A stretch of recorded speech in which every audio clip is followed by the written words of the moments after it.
Super Mario 64 is quite literally one of the most popular speed games of all time, and with that comes a lot of speedrunning categories. We got 120 star where you collect every star in the game, 70 star where you beat the game as fast as possible without circumventing any star requirements as you need 70 stars to enter the final stage, and then of course we got 16 star, 1 star, and 0 star. But there's one category that I didn't mention, one that got obsoleted a long time ago. That category would be 31 star. Now 31 star is one of many category extensions for SM64, but it actually used to be the fastest way to beat the game. You would go upon the game as usual, collecting the amount of stars you need to pass each door all the way until you get 30 stars to unlock the second Bowser stage. However, after you beat Bowser in the Fire Sea, you would go upstairs and perform the infamous backwards long jumps, or BLJs, allowing you to finish the run. Now when Mip's clip was discovered, 16 star became the new norm, which is why 31 star was left in the dust. However, that doesn't mean people don't speedrun this category. In fact, the world record was set by Kano just 7 months ago with a time of 24 minutes and 30 seconds. With that out of the way, let's take a dive into the forgotten speedrun of Super Mario 64.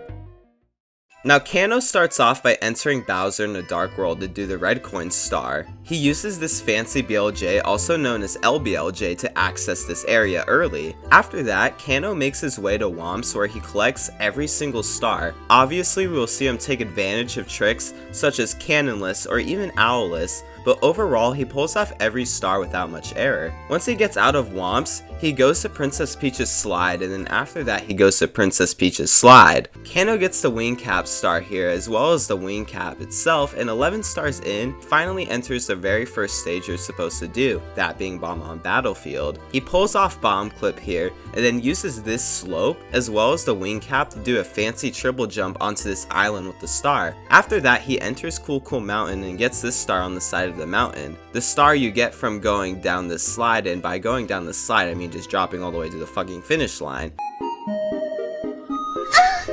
And of course the star you get from bringing back this small and perhaps even tiny penguin. Now this is where the speedrun takes a turn as we leave the lobby and make our way into the basement. Kano gets the bunny star here, but he does not do Mip's clip because Mip's clip is not allowed in this category.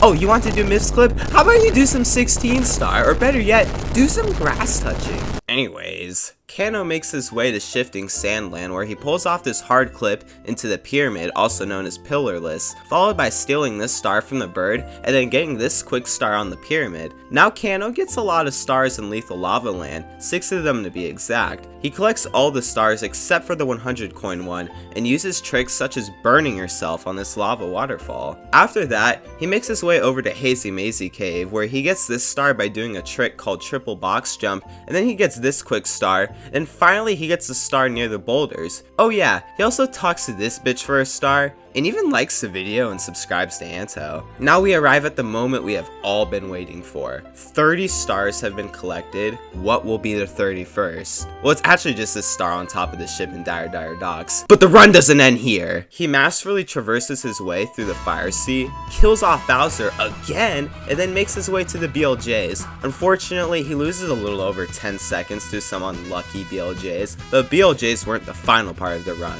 Bowser in the sky was. And when it came to this last stage, Kano absolutely demolished it and even hit all 3 throws, which allowed for him to clock in at a time of 24 minutes and 30 seconds. Given the low amount of activity in this category, it can be quite optimized, but this world record by Kano is nothing short of impressive. Some obvious time saves are of course the BLJs, but also mistakes such as missing front sub or tiny mistakes such as this one. Therefore, if those mistakes are cleaned up, then this time would clock in at a low 24 minutes. However, it doesn't stop there. If Kano or anyone else decided to implement faster strategies, such as the faster platform cycle in Dark World or setupless Cannonless, this time could definitely break the 24-minute barrier. Despite 31 star being left in the dust by 16 star, it's cool to see a large chunk of people take on the challenge. Only the future can tell where this category will end up going.